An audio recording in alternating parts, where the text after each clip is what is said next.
আসসালামু আলাইকুম ওরহমতুল্লাহি ওবরাকাতু।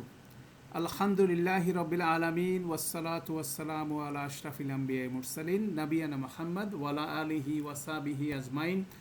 রব্বি ইশরাহ লি সাদরি ওয়া ইয়াসসির লি আমরি ওয়াহলুল উকদাতাম মিন লিসানি ইয়াফকাহু কাওলি। আলহামদুলিল্লাহ। সূরা ইউসুফের ইনশাআল্লাহ আমরা 88 এবং 89 এই দুইটা আয়াত নিয়ে আজকে মূলত আলোচনা করব। তো বেসিক্যালি খুব কুইকলি এখন দৃশ্য পরিবর্তন হচ্ছে। এর আগে 87 নম্বর আয়াতটা ছিল ইয়াকুব আলাইসাল্লাম তার সন্তানদেরকে একটা কনভারসেশনের শেষে, এই বেনিয়ামিন সংক্রান্ত কনভারসেশনের শেষে একটা ইনস্ট্রাকশন দিলেন যে তোমরা এখন ইউসুফ এবং তার ভাইয়ের ব্যাপারে অনুসন্ধান করো। তারপরে তাদেরকে বললেন যে তোমরা আল্লাহর রহমতের, আল্লাহর দয়া এবং আল্লাহর অনুগ্রহ এবং আল্লাহর সহজতা প্রাপ্তির ব্যাপারে নিরাশ হও না, এবং কাফের কাউম ছাড়া আর কেউ এই ব্যাপারে নিরাশ হয় না। দ্যাট মিনস তাদেরকে ইন্সপায়ার করলেন যে ইউসুফ আলাহিসাল্লামের ব্যাপারে যারা এবং তার ভাইয়ের ব্যাপারে তারা যাতে অনুসন্ধানে নেমে যায়। তো সেই দৃশ্যটা সেখানে বর্ণিত হওয়ার পরে এই 88 নম্বর আয়াতটা পরেই 87-তে এটা বলা হলো, মানে ইয়াকুব আলাইসাল্লাম বললেন তার সন্তানদেরকে, ছেলেদেরকে। 88 নম্বর আয়াতে বর্ণিত হচ্ছে সেই ইউসুফ আলাইসাল্লামের ভাইরা এসে ইউসুফ আলাইসাল্লামের দরবারে, মানে মিশরের আজিজের দরবারে হাজির হয়ে তারা কিছু কথা বলছে। তো আমরা বারবার বলছিলাম যে দৃশ্যের মধ্যে সুইচিং হচ্ছে, মাঝখানে অনেকগুলো বর্ণনা ডিটেল করা হচ্ছে, এবং আল্লাহ সুবহানাহু ওয়া তাআলা এমনভাবে বর্ণনা করতেছেন যাতে করে মানুষ কি করে, মানুষকে যাতে চিন্তা করে।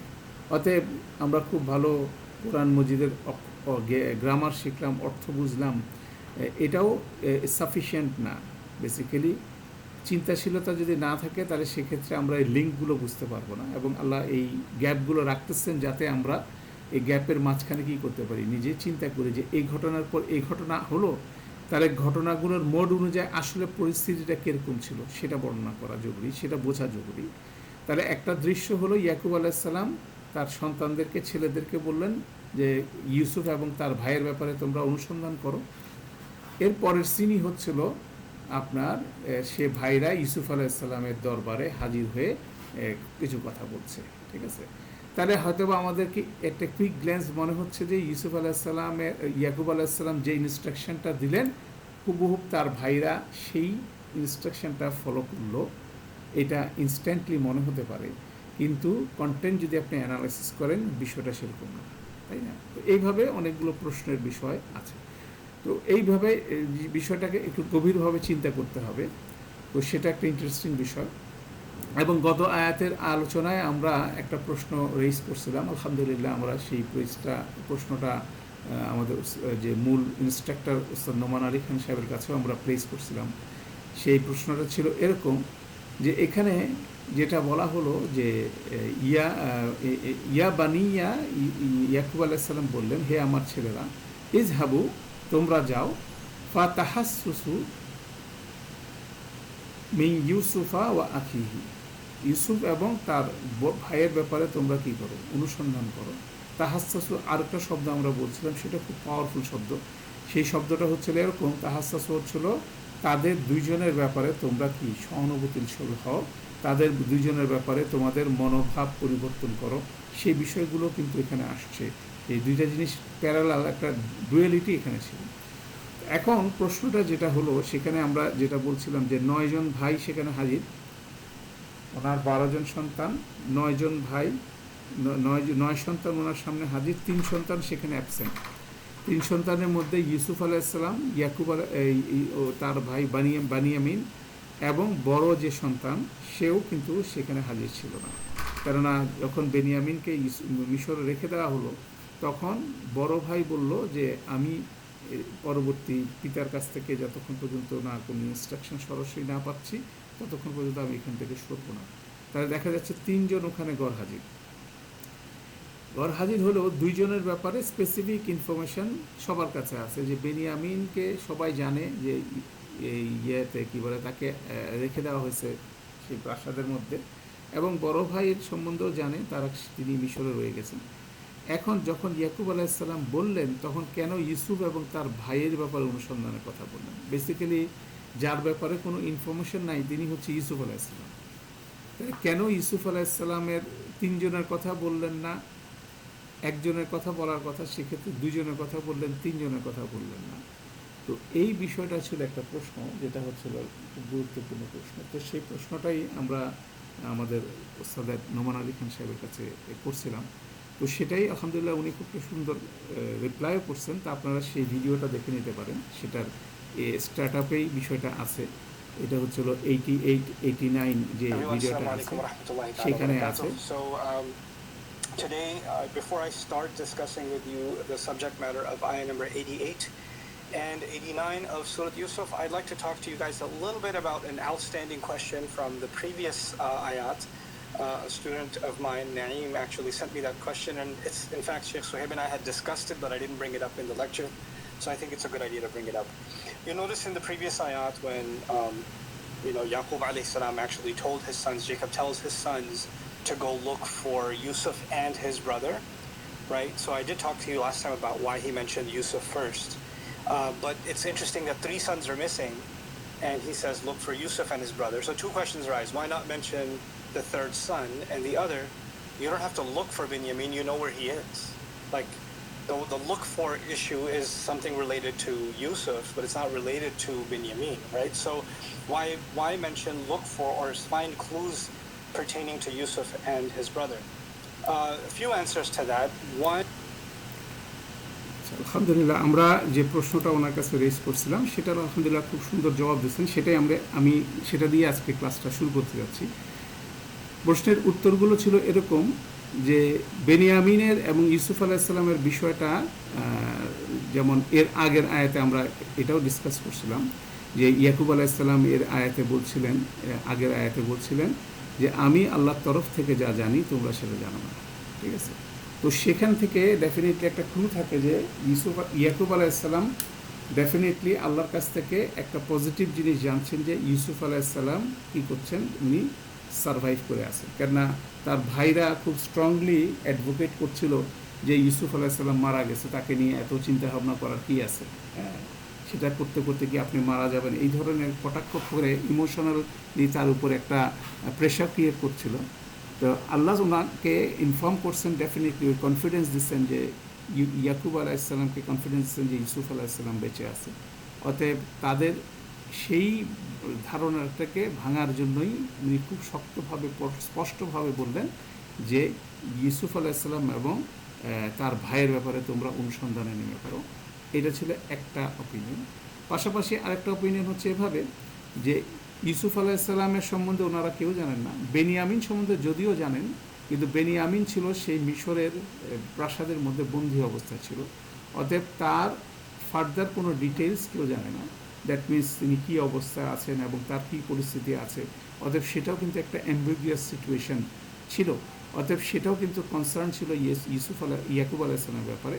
আর তৃতীয় যে ভাই ছিল, বড় ভাই, সে তো স্বাধীনভাবে সেখানে অবস্থান করছে। অতএব তার সেরকম ডায়াস্ট্রেট সিচুয়েশন, কঠিন পরিস্থিতির সিচুয়েশনে থাকার কথা না। অতএব সেই ব্যাপারে সেন্সিটিভ হিসেবে দুজনের কথা বলা হলো। পাশাপাশি আরেকটা গুরুত্বপূর্ণ বিষয় ছিল এটা যে ইউসুফ আলাইসাল্লাম এবং তার ভাইয়ের বিষয়টা ছিল এখানে আলোচনার বিষয়, যেটা আমরা এর আগেও ডিসকাস করছিলাম যে এই দুজন ভাইকে নিয়েই এই ফ্যামিলি ক্রাইসিসটা তৈরি হয়েছে। তাদের প্রতি ঈর্ষান্বিত হয়ে তার ভাইরা ইউসুফ আলাইসাল্লামকে কূপে ফেলে দিল, তারপরে নেকড়ে খেয়ে ফেলছে, একটা মিথ্যা গল্প বানায় বা একটা পরিস্থিতি তৈরি করলো। এবং পরবর্তীতে বেনিয়ামিনকে যখন মিশরের আজিজ রেখে দিল, তখন তার বিপরীতে তারা এফেক্টিভ কোনো রোল প্লে করলো না। দ্যাট মিনস একটা নেগেটিভ অ্যাটিটিউড তারা ইউসুফ আলাইসাল্লাম এবং তার ভাইয়ের প্রতি যে আচরণ করলো, সেটার ব্যাপারে তাদেরকে সংশোধন হওয়ার জন্য বেসিক্যালি ইয়াকুব আলাইসাল্লাম খুব স্ট্রংলি এই আয়াতে বললেন। সেটাও কিন্তু প্যারালালি এখানে কনভে হচ্ছে। অতএব সেক্ষেত্রেও ইউসুফ আলাইসাল্লাম এবং তার ভাইয়ের বিষয়টাই কিন্তু এখানে সাবজেক্ট হিসাবে আসতেছে, সেজন্য ওই জিনিসটাই বললেন। এবং পরবর্তীতে যিনি যেটা বললেন, ইন্নাহু ইনফ্যাক্ট লা ইয়াই আসু মির রাহমিল্লাহ ইল্লাল কাউমুল কাফিরিন, যে যারা কাউমুল কাফিরিন ছাড়া, যারা অবিশ্বাসী তারা ছাড়া কেউ আল্লাহর যে সহজতা, আল্লাহ সহজ করে দেন সে ব্যাপারটাতে কেউ কাফের কাউম ছাড়া আর কেউ এটাতে হতাশ হয় না। বিষয়টা হচ্ছিল সবাই বিশ্বাসীরা এটার উপরে ভরসা করে। অতএব এটা একটা ছিল বিভিন্ন ডাইমেনশন একটা গুরুত্বপূর্ণ আয়াত 87, যেখানে একসাথে যেমন ইনস্ট্রাকশন দিয়েছিলেন ইয়াকুব আলাইসাল্লাম, পাশাপাশি তাদেরকে সংশোধিত হয়ে ভাইদের প্রতি, বেসিক্যালি ইউসুফ আলাইসাল্লাম এবং তার ভাইয়ের প্রতি যে আচরণ সেটাকে পরিবর্তন করতে বললেন। এটা গুরুত্বপূর্ণ বিষয়, কেননা এই ইস্যুটা শুরু হয়েছিল কিন্তু আমরা যদি স্মরণ করি এই সূরার প্রথম দিকে, তখন তারা কি বলেছিল? তারা বলেছিল যে ইসকালু লা ইউসুফু আখিহি আহাব্বু ইলা আবিনা মিন্না। এটা ছিল তাদের প্রথম পজিশন তাদের, যে ইউসুফ এবং তার ভাই আমাদের বাবার কাছে অধিক বেশি প্রিয় আমাদের তুলনায়, অথচ আমরা তো একটা খুব ওয়েল অর্গানাইজড গ্রুপ।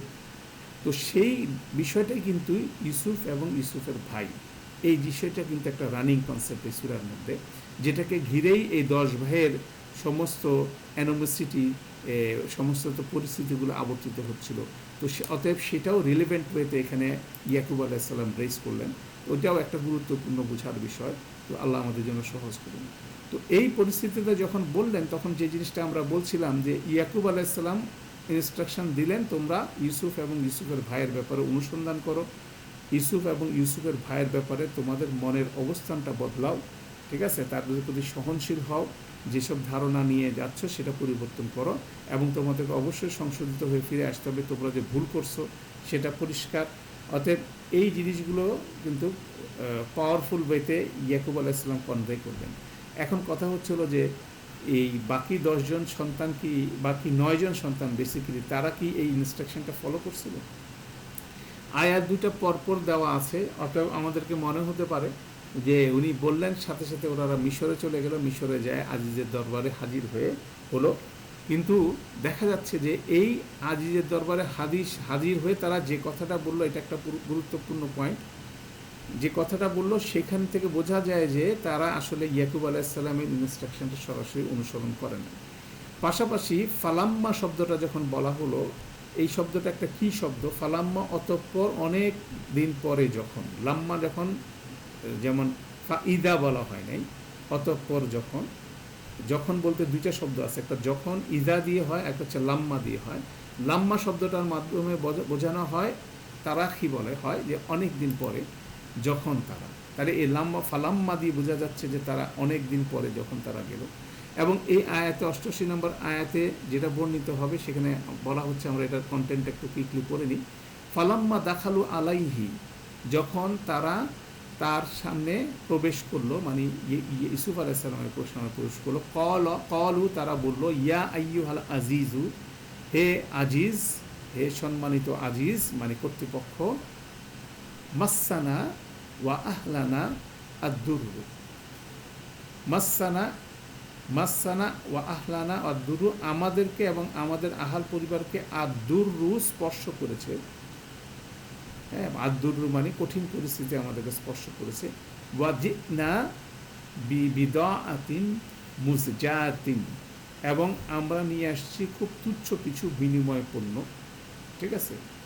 তারপরে বললো ফা আউফি লানাল কাইল, অতএব আমাদেরকে আমাদের ওজন পূরণ করে দাও। ওয়া তাসাদ্দাক আলাইনা, এবং আমাদেরকে প্রয়োজনে কী করো, সদাকা দাও। ইন্নাল্লাহা ইয়াজজিল মুতাসাদ্দিকিন, নিশ্চয়ই আল্লাহ মুতাসাদ্দিকিন, যারা সদকা করে তাদেরকে বেশি রিওয়ার্ড দেন, তাদেরকে প্রতিদান দিয়ে থাকেন, অবশ্যই দিয়ে থাকেন। এইভাবে একটা রিকোয়েস্ট তারা প্লেস করলো। তাহলে দেখা গেল যে তারা একটা কঠিন পরিস্থিতি তাদেরকে, তাদের পরিবার এবং তাদেরকে গ্রাস করে নিয়েছে। তো এই জিনিসটা যদি আপনি চিন্তা করেন, তাহলে দেখা যাচ্ছে যে তাদের সমস্ত রেশন শেষ হয়ে গেছে, সেরকম একটা পরিস্থিতিতে। অথচ এর পূর্বের আয়াতটা যখন আমরা পড়ছিলাম, 87 নম্বর আয়াত, সে 87 নম্বর আয়াতে ইয়াকুব আলাইসাল্লামের সাথে তাদের যে কনভারসেশন হচ্ছিল, তখন জাস্ট মিশর থেকে তারা ফিরে আসছিল সমস্ত রসদ নিয়ে। হ্যাঁ, আসার পরে বেনিয়ামিনকে নিয়ে আসতে পারে নাই, বেনিয়ামিনকে চুরির দায়ে মিশরে রেখে দেওয়া হয়েছে। সে বিষয়ে উত্তপ্ত কথোপকথনের ধারাবাহিকতায় 87 নম্বর আয়াত শেষ হচ্ছে। তাহলে দেখা যাচ্ছে যে ন্যাচারালি যে এই কনভারসেশনের 87 আয়াতের কনভারসেশনের প্রায় 1 বছর পরে তারা মিশরে যায় হাজির হয়। তাহলে সেখান থেকে বোঝা যায় যে ইয়াকুব আলাইসাল্লাম যেভাবে তাদেরকে ইউসুফ আলাইসাল্লাম এবং তার ভাইয়ের ব্যাপারে কনসার্ন হয়ে তার অনুসন্ধানে নেমে যেতে বলছিল, সেভাবে তারা কিন্তু সেই জিনিসটা করে নাই। পাশাপাশি এবারও যখন তারা আসলো মিশরে আসলো, তাদের সমস্যার কথাই আজিজের কাছে বলল, অ্যাজ ইফ বেনিয়ামিন সংক্রান্ত তাদের কোনো কনসার্নই এখানে নাই। সেটাও একটা গুরুত্বপূর্ণ। এবং তাদের পিতা যে তাদেরকে বলল বিষয়টা, সেটারও কিন্তু উত্থাপন তারা করলো না। তারা তাদের নিজের যে ক্রাইসিস, সেটা নিয়েই মিশরের আজিজের কাছে সেই ক্রাইসিস সমাধানের জন্য তারা সদাকা পর্যন্ত চাইল, তারা দান খয়রাত পর্যন্ত চাইল, সেই বিষয়টা তারা বলল। তাহলে সেখানে দেখা যাচ্ছে যে আমাদেরকে নর্মাল ফ্লো অফ টেক্সটে আয়াতের পর আয়াতের বাংলা অনুবাদে আপনার কাছে মনে হতে পারে যে ইয়াকুব আলাইসাল্লাম বলল, সাথে সাথে তার সন্তানরা সংশোধিত হয়ে মিশরের দরবারে চলে গেল। বিষয়টা সেরকম না। ঠিক আছে? তাহলে কন্টেন্ট ওয়াইজ বোঝা যাচ্ছে এবং শব্দের ব্যবহার অনুযায়ী বোঝা যাচ্ছে যে তারা সেটাকে খুব একটা গুরুত্বের সাথে দিল না। যদিও ইয়াকুব আলাইসাল্লাম তাদেরকে ডিসেন্ট ওয়েতে বলে দিল যে তারা যেটা দাবি করতেছে সেটা মিথ্যা দাবি, সেখান থেকে তাদের সংশোধন হওয়া উচিত। এবং ইউসুফ আলাইসাল্লাম এবং তার ভাইয়ের প্রতি তাদের যে নেগেটিভ অ্যাটিটিউড, সেটা পরিবর্তন করা উচিত। ইউসুফ আলাইসাল্লাম সারভাইভ করে আছে, অতএব তারা তাকে হত্যার দায় থেকেও তারা মুক্তিপ্রাপ্ত। অতএব তাদেরকে পজিটিভলি উনি এনকারেজ করলেন যাতে তারা এখানে পজিটিভ হয়। কিন্তু বেসিক্যালি দেখা যাচ্ছে তারা সেই জায়গায় পজিটিভ না। কেননা তারা এর আগের আয়াতের বর্ণনা আমরা দেখছিলাম যে তারা খুব নেগেটিভভাবে ইউসুফ আলাইসাল্লামের প্রতি দীর্ঘদিন যাবৎ সেই মনোভাব তারা পুষে রাখছিল। কারণ আমরা দেখছিলাম যখন বেনিয়ামিনকে চুরির দায়ে অভিযুক্ত করা হলো, সাথে সাথে তারা বলে উঠল যে তারও একটা ভাই ছিল যে কি চুরি করত। তাহলে অতএব ইউসুফ আলাইসাল্লামের প্রতি এবং তার ভাইয়ের প্রতি তাদের বিদ্বেষ অনেক দিন ধরে তারা লালন করছিল। অতএব সেখান থেকে দেখা যাচ্ছে যে তাদের বাবার ইয়াকুব আলাইসাল্লাম যে ইনস্ট্রাকশন দিল, সেখান থেকে তারা বেসিক্যালি পরিবর্তিত হয় নাই। তারা তাদের নিজেদের কনসার্ন নিয়ে, তাদের নিজেদের প্রয়োজন নিয়েই মিশরের দরবারে, আজিজের দরবারে হাজির হলো। এটাই হলো একটা, যদি ইনডেপথ চিন্তা করেন তাহলে যে গ্যাপটা ফিল আপ করার কথা আমরা বলছিলাম 87 নম্বর এবং 88 নম্বরের আয়াতের মধ্যে যে একটা গ্যাপ যেটা বর্ণিত হয় নাই, সেটা কন্টেন্ট থেকে সেখান থেকে বোঝা যাচ্ছে যে এখান থেকে যে তারা সংশোধিত হয় নাই, তাই না? যে সংশোধনটা এক্সপেক্ট করা হচ্ছিল সেই সংশোধনটা তাদের মধ্যে আসে নাই। ইউসুফ আলাইসাল্লাম বেনিয়ামিনের প্রতি তাদের আচরণ এবং অ্যাটিটিউড পরিবর্তন হয় নাই। তারা নিজেদের ব্যাপারেই কনসার্ন এবং তারা সেখানে খুব ক্রাইসিসের মধ্যে পড়েই তারা সেখানেই আজিজের দরবারে হাজির হলো এবং সেখানে বেনিয়ামিনের কথাও তারা উল্লেখ করলো না, তাই না? অথচ এই পুত্র শোকে তাদের পিতার দৃষ্টিশক্তি চলে গেল। অতএব এরকম একটা কঠিন পরিস্থিতির মধ্যেও তারা সেটার প্রতি সহানুভূতিশীল হলো না, সেটা তাদের ফার্স্ট ইস্যু হলো না। তো এটা এইভাবেই অ্যানালাইসিসে বের হয়। অনেকে পজিটিভ, আরেকটা এখানে বলে রাখা জরুরি যে আমাদের মুফাসসিরদের মধ্যে একটা ট্রেডিশন আছে, অনেকে একটা পজিটিভ ধারণা, পজিটিভ পার্সপেক্টিভ বলার চেষ্টা করেন যে এই 10 ভাই পরবর্তীতে নবী হয়েছিল। সেটার আলোকে তারা এই ঘটনাগুলোকে একভাবে এক্সপ্লেন করার চেষ্টা করে, কিন্তু বেসিক্যালি এটার কোনো ক্লিয়ার কাট এভিডেন্স কোনো জায়গায় নাই যে এই 10 ভাই পরবর্তীতে নবী হয়েছিল, সেটার কোনো রকম এভিডেন্স কোনো জায়গায় নাই। তো সেই দৃষ্টিভঙ্গি থেকে তারা পজিটিভলি বলার চেষ্টা করে যে তার ভাইদের আচরণ পরিবর্তন হয়েছিল, কিন্তু এই মুহূর্ত পর্যন্ত, এই কঠিন ক্রাইসিসে পড়া পর্যন্ত মুহূর্তেও তাদের আচরণ পরিবর্তন হয় নাই। আচরণ আগের মধ্যেই সেরকম অ্যারোগেন্ট ছিল, সেটা তাদের এখানকার বক্তব্য এবং বিষয়গুলোতে পরিষ্কারভাবে এটা ফুটে ওঠে। তো এটাও কিন্তু একটা পাওয়ারফুল বিষয় এখানে লক্ষ্য করার মতো। তো আমরা এখন এই আয়াতটাকে একটু বিট বাই বিট আলোচনা করার চেষ্টা করব। ফালাম্মা দাখালু আলাইহি ক্বালু, অতঃপর তারা যখন তার সামনে হাজির হলো, তার কাছে ইউসুফ আলাইহিস সালাম প্রবেশ করলো, তারা বলে উঠল কি, ইয়া আইয়ুহাল আজিজ, হে আল আজিজ। আজিজ শব্দটা বারবার আসছে, এর আগেও আসছে। তারা ইউসুফ আলাইহিসসালামকে আল আজিজ বলে সম্বোধন করছে এবং ইউসুফ আলাইহিসসালাম সেই আজিজের গৃহে বালক দাস হিসেবে প্রবেশ করছিল এবং সে আলটিমেটলি মিশরের আজিজ, মানে যার কাছে ক্ষমতা আছে, প্রতিপত্তি আছে এবং যে আধিপত্য বিস্তার করে থাকে তাকে বেসিক্যালি আজিজ বলা হয়। আল্লাহর একটা গুণবাচক নাম হচ্ছে আজিজ। তো সেখানে বোঝা যাচ্ছে যে মিশরের একজন মানে প্রতাপশীল কর্তৃপক্ষ হিসাবে ইউসুফ আলাইসাল্লাম সেখানে অবস্থান করছেন। সেইখানে যায় এই ভাইরা ইউসুফ আলাইসাল্লামকে বলতেছিল আর আজিজ, যেহেতু ওনার আসল পরিচয় তারা জানে না, অথচ সাইমultaneously ইউসুফ আলাইসাল্লামকে সম্বন্ধে তারা নেগেটিভ ধারণা নিচ্ছে। এর আজিজের সামনেও তারা তাদের সেই নেগেটিভ আচরণটা কিন্তু প্রকাশ করছিল। যখন সেই চুরির বিষয়টা কথাবার্তা হচ্ছিল তখন তারা ইউসুফ আলাইসাল্লামকে ইন্ডিকেট করে বলছিল যে তার এক ভাই ছিল, সে তো চুরি করছে। তাহলে এখানে তারা যে কথাগুলো বলছে দেখা যাবে যে প্রতিটা কথা যেমন তাদের দুর্দশার কথা ব্যক্ত হচ্ছে তাদের আজ ইউসুফ আলাইসাল্লামের সামনে, পাশাপাশি কথাগুলো তাদের দিকে ফিরে আসছে। যেমন প্রথম সম্বোধন যখন তারা করতেছে আইয়ুহাল আজিজ, তারা ইউসুফ আলাইসাল্লামকে আল আজিজ বলতেছে। দ্যাট মিনস অনেক ক্ষমতার সেই ইউসুফ আলাইসাল্লাম এবং আধিপত্য ওনার। অথচ একসময় ইউসুফ আলাইসাল্লাম তাদের কথাগুলোর মধ্যে ডুয়েল বিষয় দেখতেছেন। এই জন্য কেন এরকম ক্ষমতা দেখায় এক সময় ইউসুফ আলাইসাল্লামকে তারা কী করছিল, তারা কূপের মধ্যে ফেলে দিছিল। তাহলে সেই তারাই এখন আজকে ইউসুফ আলাইসাল্লামের সামনে দাঁড়ায় ইউসুফ আলাইসাল্লামকে আল আজিজ বলছে। অতএব সেই ডুয়েল বিষয়টা কিন্তু উনি দেখছেন। এটা কিন্তু একটা পাওয়ারফুল অবজারভেশন। তারপর তারা বলতেছেন মাসানা ওয়া আহলানা আদ-দুরর। আদ-দুর শব্দটা হচ্ছে অ্যাডভার্সিটি, ইংরেজিতে বলতেছে। যেমন বলা হচ্ছে যে কষ্টকর পরিস্থিতি, এখানে বাংলা ট্রান্সলেশনে অভাব অনটন বললেও বলে একটা কষ্টকর পরিস্থিতি আমাদেরকে এবং আমাদের আহাল পরিবারকে কী করলো, গ্রাস করে ফেলছে। এটা একটা মাস্সা অথচ স্পর্শ করা। তো এটা কোরআনে একটা ফ্রেজের মতো ব্যবহৃত হয় যে মাস্সা শব্দের অর্থ হচ্ছিল বেসিক্যালি স্পর্শ করা। মাস্সা আদ-দুরর মানে হচ্ছিল কষ্টকর পরিস্থিতি, যখন সমস্ত পরিস্থিতিটার উপরে ডমিনেন্ট হয়ে যায়, মানে প্রচণ্ড কষ্টকর পরিস্থিতি। যেমন আইয়ুব আলাইসাল্লাম আল্লাহর কাছে বলছেন মাস্সানা আদ-দুরর, যে আমাকে দূর স্পর্শ করছে। ও আর হামার রাহিমিন, আপনি হচ্ছিল সবচেয়ে রহমতকারীর মধ্যে সবচেয়ে বড় রহমতকারী। অর্থাৎ এটা একটা ফ্রেজ, মানে খুব কঠিন পরিস্থিতিতে যখন মানুষ পড়ে যায় তখন এই বিষয়টা ব্যবহার করে। তো এটা যেমন তারা বলতেছে তাদের সেই কঠিন পরিস্থিতির কথা বলা হচ্ছে, পাশাপাশি ইউসুফ আলাইসাল্লাম দেখছেন কি যে এই ভাইরাই ছিল কি এই পরিবারের মধ্যে কঠিন পরিস্থিতি আনয়নের ক্ষেত্রে প্রথম ভূমিকা তারা রাখছে। তারা বালক ইউসুফ আলাইসাল্লামকে বাবা থেকে বিচ্ছিন্ন করে কূপের মধ্যে ফেলে তারা এই পরিবারে সেই ক্রাইসিসটা তারাই শুরু করছিল। এবং যার সামনে তারা তাদের এই কষ্টের কথা বলছে তাকেও কি তারা কঠিন পরিস্থিতির মধ্যে পড়ছে। এবং এখন দেখা যাচ্ছে যে তারা কি কোথায় পড়ছে, সে কঠিন পরিস্থিতি। মানে ডুয়েল বিষয়টা, যে তারা তাদের কষ্টের কথা বলছে, এটা ফিরে যাচ্ছে তাদের দিকে, মানে কথাটা রিটার্ন করে যাচ্ছে তাদের দিকে। এটা কিন্তু অসাধারণ একটা ডেমনস্ট্রেশন।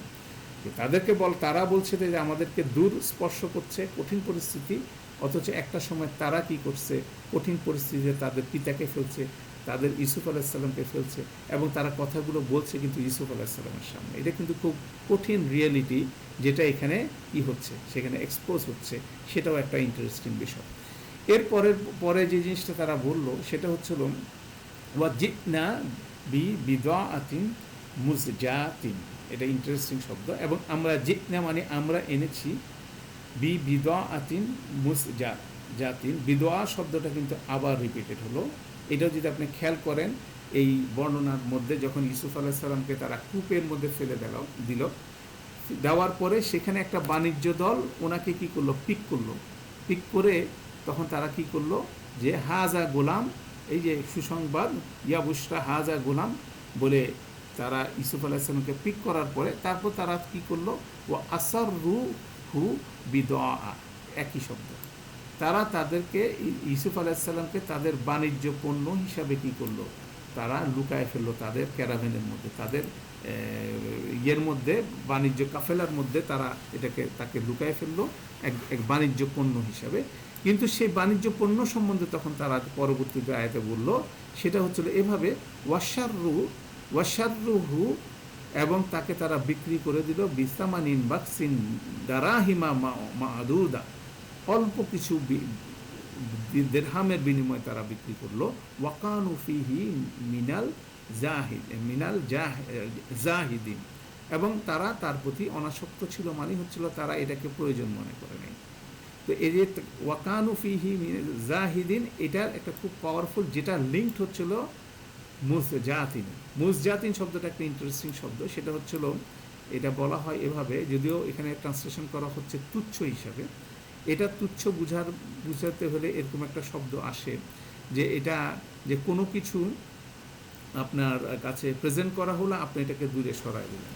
যেমন এই শব্দটা ব্যবহার কোরআন মজিদের মধ্যেও ব্যবহার আছে, বিভিন্ন জায়গায় অ্যারাবিকে ব্যবহার আছে, যে কোনো জিনিসটাকে আপনার পছন্দ করলেন, আস্তে করে দূরে সরে দিলেন। যেমন এটা আস্তে করে দূরে সরায় দেওয়া। যেমন একটা বিক্রেতা এসে কিছু মানে পচে যাওয়া কলা আপনার সামনে উপস্থিত করলো বিক্রির জন্য, তখন সাথে সাথে আপনি এটা কী করবেন, আপনি ইন্টারেস্টেড না, সেটা আস্তে করে ঠেলে দূরে সরায় দেবেন, মানে এটার প্রতি আপনি ইন্টারেস্টেড না, আপনি এটার প্রতি উৎসাহী না।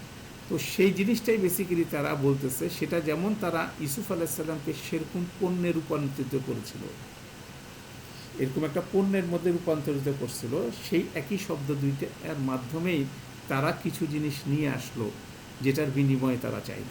দ্যাট মিনস তারা বিনিময় হিসাবে এর আগে দামি কিছু আনছিল, কেন এর আগে যখন দামি কিছু মানে সিলভার কয়েন অথবা গোল্ড কয়েন নিয়ে আসছিল, সেটার পরিমাণ ছিল অল্প, কিন্তু খুব ভ্যালুয়েবল জিনিস ছিল। এবং প্রথমবার যখন তারা এসছিল, তখন এই জিনিসগুলো যখন আনা হয়েছিল, তখন তাদেরকে কী করা হলো, এগুলোকে ফেরত দেওয়া হলো। অথচ তাদের ক্যারাভেনের মধ্যে, তাদের বাণিজ্য, তাদের যে ব্যাগের মধ্যে এটা ফেরত দেওয়া হলো, পৌঁছানোর আগে তারা টেরও পায় নাই যে তাদের বিনিময় মূল্য ফেরত দেওয়া হয়েছে। এখন তারা নিয়ে হাজির হলো কি, তাদের কাছে যতগুলো জিনিস আছে সেগুলো নিয়ে হাজির হলো। কেন এটা বাটার সিস্টেম, আগের দিনের বিষয় হচ্ছিল, তারা একটা পণ্যের বিনিময়ে আরেকটা পণ্য নিতে চায়। তো তারা তাদের কাছে যেগুলো নিয়ে আসলো, এগুলোর কোনো ভ্যালু নেই, এগুলো হচ্ছে কোনো রকম ভ্যালু নাই, মানে হচ্ছে এটা কেউ নিতে চায় না, এটা কেউ কিনতে চায় না, এরকম একটা বিষয় নিয়ে তারা হাজির হয়েছিল। এটা যেমন তারা নিয়ে হাজির হলো, অথচ একটা সময় কি তারা ইউসুফ আলাইসাল্লামকে এরকম একটা পণ্যে পরিণত করছিল। অর্থাৎ ডুয়েলিটি কিন্তু এখানে কন্টিনিউয়াসলি রান করতেছে। তাহলে সেটা নিয়ে এসে তারা হাজির হলো। হাজির হওয়ার পরে তারপরে তারা যেটা বলল, সেটা হচ্ছে আউফি লানাল কাইল, এবং আমাদেরকে সম্পূর্ণ পরিমাপ দেন। দ্যাট মিনস আমরা যা আনছি সেটা ইনসাফিশিয়েন্ট, এবং ইনসাফিশিয়েন্ট জিনিসের বিপরীতে আমাদের যতটুকু প্রাপ্য, সেটাতে আমাদের কি হবে না, আমাদের প্রয়োজন মিটবে না, অতএব আমাদের প্রয়োজন অনুযায়ী আপনি আমাদেরকে দেন। এটা একটা কোরআনে, এটা একটা দেখবেন খুব পাওয়ারফুল একটা ফ্রেজ ব্যবহার হয়। যেমন সূরা বনী ইসরাইলের মধ্যে আল্লাহ সুবহানাহু ওয়া তাআলা রাসূল সাল্লাল্লাহু আলাইহি সাল্লামকে ওনার কাছে নিয়ে মিরাজে যে আয়াতগুলো নাজিল করছেন, সেটার মধ্যে একটা আয়াতের মধ্যে এখানে আছে, ওয়া আউফুল কাইলা ইযা কিলতুম, ঠিক আছে, ওয়াজিনুল কিস্তাসি বিল কিস্তাসিল মুস্তাকিম। ও আউফুল কাইল মানি হচ্ছিল সম্পূর্ণ ন্যায্যভাবে দেওয়া, যতটুকু রিকোয়ার্ড সেটা দেওয়া, ন্যায্যতা এবং বিষয়টা স্টাবলিশ করা, সেটা হচ্ছিল বিষয়। তো সেখানে সেই জিনিসটা এখানে তারা বলতেছে, ও আউফু লানাল কাইল, এবং আমাদেরকে পরিমাণ মতো দেন, যতটুকু আমাদের প্রয়োজন, আমাদের ন্যায্যভাবে দেন, আমাদেরকে দেন। তো এই ধরনের একটা কথা বলছে। অথচ এখানে প্যারালালি ইউসুফ আলাইসাল্লাম দেখতেছেন, তারা তাদের অপকর্মের বিপরীতে কী চাচ্ছে, তারা ন্যায্য জিনিস চাচ্ছে। যারা যা চাচ্ছে, তাদেরকে সেটা যদি দেওয়া হয়, তাহলে তাদেরকে কি করতে হবে, তাদেরকে ওরকম কূপের মধ্যে ফেলতে হবে, তাই না? তাহলে বিষয়টা ওরকম যে তারা বেসিক্যালি চাচ্ছে সেই জিনিসটাই, ন্যায্য চাচ্ছে, কিন্তু ন্যায্য জিনিসটা যদি তাদেরকে দিতে হয়, তাহলে কি দিতে হবে, অথচ তাদের মুখ থেকেই সেই জিনিসটা বেরোচ্ছে, যদিও কনটেক্সট ভিন্ন, কিন্তু বেসিক্যালি ইউসুফ আলাইসাল্লাম বিষয়টা ডুয়েল বিষয় দেখতেছে। সেই জিনিসটা আমরা এখানে আলোচনা করার চেষ্টা করছি, যে তারা যা কিছু বলতেছে, কথাগুলো তাদের দিকেই ফিরে যাচ্ছে। এটা হচ্ছে অসাধারণ ইন্টারেস্টিং একটা বিষয়, যে ইউসুফ আলাইসাল্লাম দেখতেছেন যে তারা বলতেছে তাদের দুর্দশা, কিন্তু কথাগুলো রিটার্ন করতেছে তাদের দিকে। সেটাও একটা খুব সুন্দর পার্সপেক্টিভ এই আয়াতগুলো বিশ্লেষণের ক্ষেত্রে। এরপরে তারপর তারা বলল, ওয়া তাসাদ্দাক আলাইনা, এবং আমাদেরকে সদাকা করেন। তো সাদাকা, তাসাদ্দাক, সিদ শব্দটা, এটা রুট থেকে সোয়াদ দাল ক, এই শব্দের রুটের মধ্যে যেমন সাদাকার শব্দটা রিলেটেড, যেটাতে আমরা বলি দান করা, পাশাপাশি অ্যারাবিকে খুব পাওয়ারফুল শব্দ হচ্ছে সত্য, মানে সাদাকাল্লাহু আমরা বলি, আল্লাহ সত্য কথা বলেছেন। তো সাদাকাল্লাহু, আল্লাহ সত্যায়িত করেছেন। সত্য এবং সদাকা দুইটা কিন্তু একই রুট শেয়ার করে। তো রুট শেয়ার করা মানেই হচ্ছিল যখন কেউ সিনসিয়ারলি কোনো কিছু দান করে সেটাকে বেসিক্যালি সদাকা বলা হয়। আবার সদাকা মানেই হচ্ছে সিদ্ক, মানেই হচ্ছিল কি সত্য বলা। তো এখানে ওয়াতাসাদ্দাক আলাইনা, যেমন তারা ইউসুফ আলাইসাল্লামের কাছ থেকে সদাকা চাচ্ছে, পাশাপাশি এখানেও এটা এক্সপ্রেস হয়ে যাচ্ছে যে বেসিক্যালি ইউসুফ আলাইসাল্লামকে হয়তো তারা বলছে যে আমাদেরকে সত্য কথাটা বলেন, মানে এখন সত্যটা রিভিল করেন। কেন তারা একটা কি পাজেলের মধ্যে কন্টিনিউয়াসলি অবস্থান করতেছে এই মিশরের বিষয়টা নিয়ে, অথচ তারা সেটা টের পাচ্ছে না। শেষে তারা আল্লাহর দোহাই দিয়ে তাদের অনুরোধটা শেষ করলো এইভাবে, ইন্নাল্লাহা ইয়াজজিল মুতাসাদ্দিকিন, নিশ্চয়ই আল্লাহ কি করেন, যারা মুতাসাদ্দিকিন, যারা সদাকা করে তাদেরকে কি করেন, জাযা দিয়ে থাকেন, নিশ্চয়ই আল্লাহর তরফ থেকে দেন। এইটা কিন্তু পাওয়ারফুল বিষয়। দ্যাট মিনস তারা আল্লাহর কথা স্মরণ করালো আজিজকে। কেন তারা আল্লাহর কথা স্মরণ করালো আজিজকে? কারণ হচ্ছিল তাদের যখন প্রয়োজন হলো তারা আল্লাহর কথা স্মরণ করালো, কারণ তারা এই আজিজকে, মিশরের এই আজিজকে আল্লাহর সাথে সংযুক্ত একজন ব্যক্তি হিসাবে এর আগে অবজার্ভ করছিল। আপনি যদি খেয়াল করেন, যখন বানিয়ামিনের ব্যাপারে তারা বিনিময় প্রস্তাবনা দিয়েছিল, তখন এই আজিজ বলে উঠছিল ক্বালা মাআয আল্লাহ, আমি আল্লাহর কাছে আশ্রয়ের মধ্যে প্রবেশ করছি। দ্যাট মিনস আল্লাহ সচেতনতা এই আজিজের মধ্যে আছে, সেই জিনিসটাকে তারা লক্ষ্য করছে, এবং লক্ষ্য করে সেই আল্লাহ দোহাই দিয়ে তারা কি করতেছে, বেসিক্যালি ইউসুফ আলাইসাল্লামের কাছ থেকে তাদের এই ক্রাইসিসের মুহূর্তে প্রয়োজনীয় সাহায্য তারা চাচ্ছে, তাই না? অথচ আপনার বাস্তবতা আমরা দেখছি ইউসুফ আলাইসাল্লামের বর্ণনা অনুসারে যে মিশরের ব্যক্তিরা, মিশরের যে লোকজন ছিল, তারা আল্লাহর উপরে ভরসা করত না, আল্লাহ সচেতনা তাদের মধ্যে ছিল না। জেলে যখন তিনি অবস্থান করছিলেন, তখন তার যে সেলমেট, তার যে জেলের যে সঙ্গী দুজন যুবকের সাথে কথোপকথনের মধ্যে আমরা দেখছিলাম, তখন উনি পরিষ্কার করে বলছিলেন যে এই কাউম কি করে না, আল্লাহর উপর এবং পরকালের উপর বিন্দুমাত্র বিশ্বাস করে না। তো সেরকম একটা রাজ্যের সবচেয়ে পাওয়ারফুল ব্যক্তি হচ্ছিল একজন আল্লাহ সচেতন মানুষ। সেটা তারা বুঝলো ঠিক, কিন্তু কিভাবে সে এরকম ঘটনাটা ঘটলো সেটাকে নিয়ে তারা কোনো সময় চিন্তা করে না। দ্যাট মিনস তাদের সামনে অনেকগুলো ক্লু ছিল, তাদের সামনে অনেকগুলো ক্লু ডে ওয়ান থেকে ছিল, যখন থেকে তারা মিশরে প্রবেশ করলো, সেখান থেকে অনেকগুলো ক্লু তাদের সামনে ছিল। সেই ক্লুর মাধ্যমে পরিষ্কার এটা প্রতীয়মান হচ্ছে যে যে ব্যক্তির সাথে তারা কথা বলছে এটা হচ্ছে ইউসুফ আলাইহিসসালাম। কেননা সিচুয়েশনগুলো যদি আপনি পিছন দিকে তাকান, এক একটা সিচুয়েশনই ডিসক্রাইব করছে। কেন মিশরের লোকদের চেহারার সাথে এই আজিজের চেহারার মিল নেই, কেননা তাদের কালার থেকে শুরু করে, ইভেন কি এই আজিজের যে নাম, সেটা কিন্তু আমরা যতটুকু জানি যে ইউসুফি, অন্য কোনো কিছু না, ইউসুফই তার নাম ছিল। এবং ইউসুফ নামটা কিন্তু পরিবর্তন হয় না, মিশরের লোকের কাছে কিন্তু তিনি ইউসুফ নামে পরিচিত ছিলেন। এবং মিশরের তৎকালীন সময় এটা সেই সময়কার লোকাল নাম না, এটা অন্য জায়গার নাম। অতএব সেখানে মিশরের আজিজ, তার নাম ইউসুফ, তাকে দেখতে তাদের মতো, হ্যাঁ, তাহলে এই ধরনের অনেকগুলো ক্লু। এবং এই আজিজ তাদের পরিবারের ব্যাপারে বেশি ইন্টারেস্ট দেখাচ্ছে, তাদেরকে বিভিন্নভাবে ফেভার করছে। তারপরে এই আজিজ বেনিয়ামিনের ব্যাপারে ইন্টারেস্টেড হচ্ছে, বেনিয়ামিনকে নিয়ে না আসলে ওজন দেওয়া হবে না সে কথা বলছে। তারপরে আজিজ আরও বলছে যে বেনিয়ামিনের ব্যাপারে যখন আসলো তাকে নিয়ে সে প্রাইভেট কথাবার্তা বলল, মানে অনেকগুলো ক্লু সেখানে ছিল। সেরকম একটা ক্লু যেটা তাদের জন্য ফেভার ছিল, তাদেরকে লাগবে, তাদের কাজে লাগবে, সেটাকে তারা পিক করলো। সেটা কি, উনি একজন আল্লাহ সচেতন ব্যক্তি, অতএব ওনাকে যদি আল্লাহ সচেতনতার বিষয়টা বলা যায়, তাহলে হয়তোবা আমরা আমাদের প্রয়োজনীয় যে সাহায্য সেটা পেতে পারি। তাহলে সেই আলোকেই তারা কি করলো, ইউসুফ আলাইসাল্লামের কাছে তাদের এই আর্জিটা পেশ করলো। অথচ তারা বেনিয়ামিন সম্পর্কে কোনো কথাই বলল, অথচ ইয়াকুব আলাইসাল্লাম তাদেরকে কি করলো, তাদেরকে প্রেরণ করছে, বেসিক্যালি যেতে বললো যে তোমরা ইউসুফ এবং বেনিয়ামিনকে ব্যাপারে বিশেষভাবে খোঁজ করো, ইমিডিয়েটলি খোঁজ করো। এটা ওনার ছিল প্রায়র এজেন্ডা, অথচ তারা এখানে আসলো, এসে সেটা করলো না। তাহলে সেখান থেকে পরিষ্কার বোঝা গেল যে কথাটা, সেটা হচ্ছিল এই ভাইরা তখনও পরিবর্তন হয়নি, তাদের মধ্যে যে অ্যানোমোসিটি ছিল, তাদের মধ্যে যে মন্দ বিষয়গুলো ছিল হয়নি, কিন্তু তারা নরম হয়ে আসছিল, তাদের অবস্থান কি হচ্ছিল, দুর্বল হয়ে আসছিল। তারা আগে নিজেদেরকে যেমন মনে করতো যে আমরা একটা ঐক্যবদ্ধ, একটা জোটবদ্ধ দল, খুব পাওয়ারফুল দল, ওসবা ওয়া নাহনু ওসবা, যে ফ্রেজটা এর আগেও আসছে, সেই জায়গাটা থেকে তাদের অবস্থান অনেক বেশি দুর্বল হয়ে গেছে। এখন সেই বিষয়টা হচ্ছিল একটা গুরুত্বপূর্ণ বিষয়, এবং ইউসুফ আলাইসাল্লাম এই পরিস্থিতিটার জন্যই ওয়েট করছিলেন। কেন, ওনার একটা ক্যালকুলেশন ছিল যে মানে হাম্বেল যতক্ষণ না হচ্ছে, কোনো একটা পরিস্থিতিতে যখন না পড়ছে, ততক্ষণ পর্যন্ত বিষয়টা উনি ওনার পরিচয়টা ডিসক্লোজ করবেন না। অতএব উনি এত কিছুর পরেও যখন এই ভাইরা যখন ওনাকে চিনতে পারল না, ঠিক আছে, উনি নিজ থেকেই নিজের পরিচয় প্রকাশ করলেন। এই 89 পরের আয়াতেই সেই জিনিসটার একদম সরাসরি ভূমিকা দিলেন। সেটাও খুব ইন্টারেস্টিং। সে এরপরে আয়াতে উনি নিজের সরাসরি ভূমিকা দিলেন এভাবে, কলা, তিনি বললেন, ইউসুফ আলাইসাল্লাম বললেন, হাল আলিম তুম মা ফাআল তুম বি ইউসুফা ও আখিহি ইজ আনতুম জাহিলুন।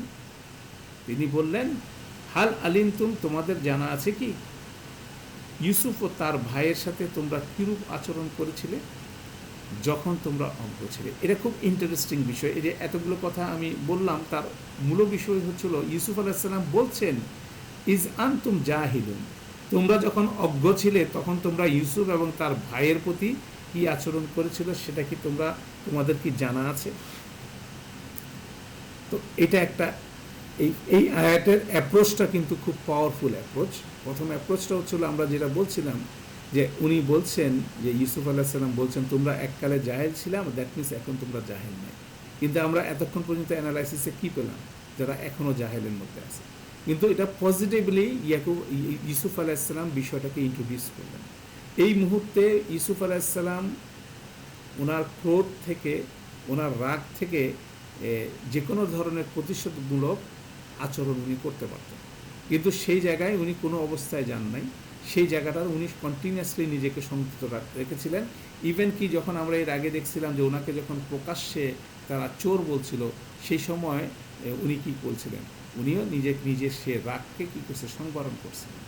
সেটাও ৭৭ নম্বর আয়াতে আলোচিত হয়ে আছে। অতএব টোটাল বিষয়টা নিয়ে উনি সবসময় কনসার্ন ছিলেন যে কোনোভাবে শয়তানের ট্র্যাপে পড়া যাবে না।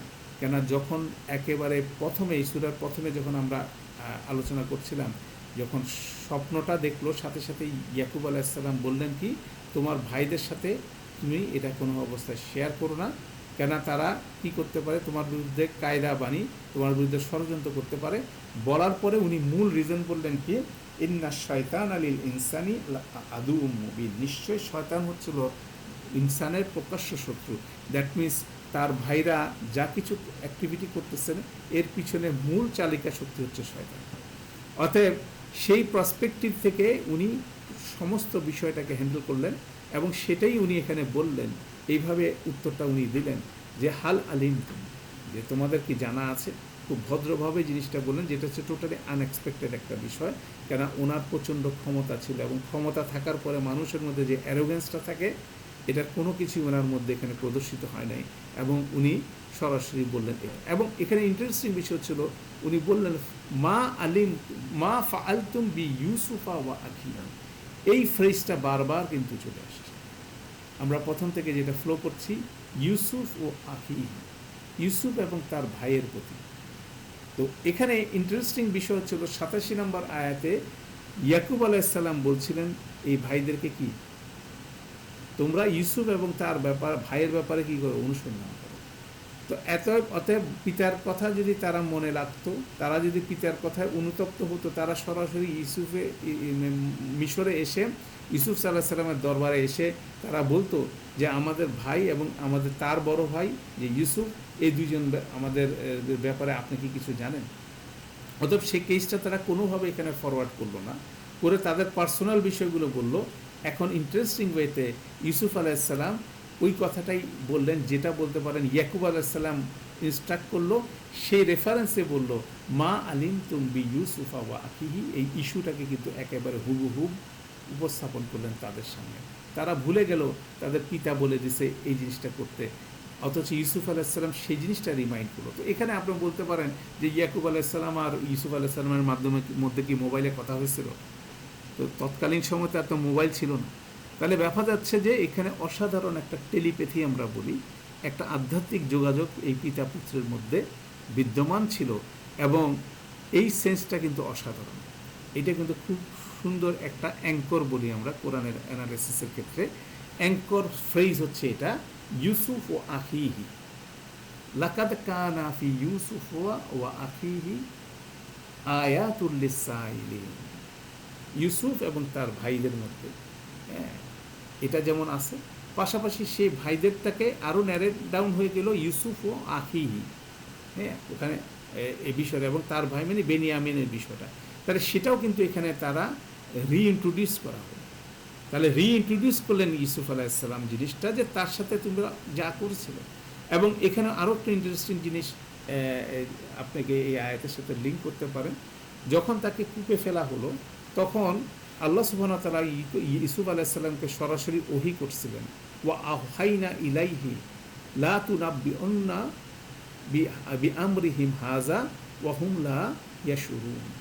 অবশ্যই অবশ্যই তুমি তাদেরকে তাদের এই কর্ম সম্বন্ধে কী করবা, অবহিত করবা, অথচ তাদের এই ব্যাপারে কোনো রকম কী থাকবে না, তাদের এই ব্যাপারে কোনো রকম সেন্সই থাকবে না। তো এরকম সেন্সলেস অবস্থায় এই আয়াতটা ওইটার সাথে রিলেটেড, এই 89, যে ইউসুফ আলাইসাল্লাম তাদের সেই অপকর্মের সম্পর্কে স্মরণ করাই দিচ্ছেন একটা ফ্রেজ দিয়ে, মা ফাআলতুম বি ইউসুফা ওয়া আখিহি। পাশাপাশি উনি বললেন ইজ আনতুম জাহিলুন মানি হচ্ছিল যাদের কোনো রকম জ্ঞান বুদ্ধি নাই, মানি হচ্ছিল যাদের কোনো বিচার বিবেচনা নাই। যখন তোমাদের কোনো বিচার বিবেচনা ছিল না, অথচ আমরা দেখছি যে অ্যানালাইসিস থেকে তাদের এখনও কোনো বিচার বিবেচনা নেই। কিন্তু ইউসুফ আলাইসাল্লাম এই প্রথম থেকেই জিনিসটা পজিটিভলি হ্যান্ডেল করতেছেন, কারণ উনি চাচ্ছেন তার ভাইরা যাতে কী করে ফিরে আসে, নিজেদের ভুল সংশোধন করে ফিরে আসে। তো এই যে ওনার ইন্ট্রোডাকশন, এই বিষয়টা বলা যায় বুলেটের মতো তাদেরকে আঘাত করলো, বুলেটের মতো আঘাত করলো। সাথে সাথে আমরা এতক্ষণ যেটা বলছিলাম যে যতগুলো ক্লু তারা এই ইউসুফ আলাইসাল্লামের সাথে ইন্টারাকশানে এখন পর্যন্ত পেল, সবগুলো তাদের মাথার মধ্যে রিওয়াইন্ড হওয়া শুরু করলো। একটু আগে শুধু আল্লাহ সচেতনতার ব্যাপারটাই মাথায় রিওয়াইন্ড হলো, কারণ হচ্ছে ওইটা দিয়ে যদি ওনাকে কনভিন্স করা যায়।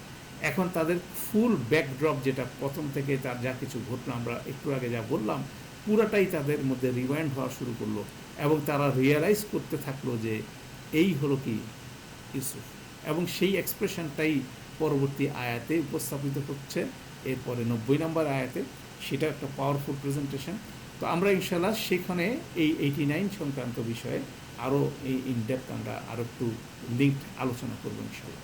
তো যাই হোক, এটা একটা অসাধারণ স্টোরি টেলিং। আমরা আবার রিমাইন্ড করি আমাদের নিজেদেরকে যে আল্লাহ সুবহানাহু ওয়া তাআলা সবচেয়ে উত্তম, সবচেয়ে বেস্ট আহসানুল কসাস বর্ণনা করতেছেন। তো আহসানুল কসাস বর্ণনা করার মধ্যে গুরুত্বপূর্ণ বিষয় হচ্ছিল আল্লাহ সুবহানাহু ওয়া তাআলা এটা একটা বেস্ট স্টোরি সবচেয়ে উত্তমভাবে বর্ণনা করতেছেন। পারপাস হচ্ছিল আমরা যাতে এখান থেকে হেদায়েত নিই, পারপাসটা হচ্ছিল আমরা যাতে এখান থেকে হেদায়েত নিই। তাহলে প্রতিটা আয়াত যখন ফ্লো হচ্ছে, তখন আমাদের মধ্যে কিছু বিভিন্ন জায়গায় গ্যাপ দেওয়া হচ্ছে, গ্যাপটা আমরা চিন্তা করে ফিল আপ করতেছি, ফিল আপ করে আমরা কি সেখান থেকে রিয়েলাইজেশন করতেছি, এবং সাথে সাথে প্যারালাল করতেছি আমাদের জীবনের সাথে, যে আমাদের পারিবারিক পরিস্থিতিতে এরকম পরিস্থিতি ঘটছে কিনা, ঠিক আছে, ঘটলে সেগুলো আমরা রাইট ওয়েতে হ্যান্ডেল করতে পারতেছি কিনা। কেন এরকম পরিস্থিতির মধ্যে ইউসুফ আলাইসাল্লাম কীভাবে রোল প্লে করলেন, ওনার ভাইরা কীভাবে রোল প্লে করলো, ইয়াকুব আলাইসাল্লাম কী রোল প্লে করলেন, অর্থাৎ এগুলো কিন্তু একদম লাইভ ক্যারেক্টার আমাদের প্রত্যেক জীবনে। কোনো সময় আমরা ইউসুফ আলাইসাল্লামের রোলে, কোনো সময় আমরা একই মানুষই ওই 10 ভাইয়ের রোলের মধ্যে আছি, কোনো সময় ইউসুফ আলাইসাল্লামের রোলের মধ্যে আছি, কোনো সময় ইয়াকুব আলাইসাল্লামের রোলের মধ্যে আছি। এই রোলের মধ্যে একজন মানুষ 3টা পজিশনে কিন্তু থাকতে পারে। অতএব এই 3টা পজিশনের মধ্যে থেকে আমরা আসলে বেসিক্যালি সঠিক বিষয়টা করতে পারছি কি না, সেটাই কিন্তু রিলেট করা উচিত, প্রত্যেকের জীবনেই এটা রিলেট করা উচিত। কেন এন্ড অফ দি ডে আল্লাহ সুবহানাহু ওয়া তাআলা আমাদেরকে চাচ্ছেন যাতে আমরা এখান থেকে সঠিক নির্দেশনাটা নিয়ে নিজের জীবনে ইমপ্লিমেন্ট করি, এবং যাতে নিজেকে কন্টিনিউয়াসলি সংশোধন করি। আল্লাহ আমাদের জন্য সহজ করুন। তো তো আমাদের আলোচনাটা আমরা এখানে ক্লোজ করছি। সুবহানাকাল্লাহুম্মা ওয়া বিহামদিকা আশহাদু আল্লা ইলাহা ইল্লা আনতা আস্তাগফিরুকা ওয়া আতুবু ইলাইক। আসসালামু আলাইকুম ওয়া রাহমাতুল্লাহি ওয়া বারাকাতুহু।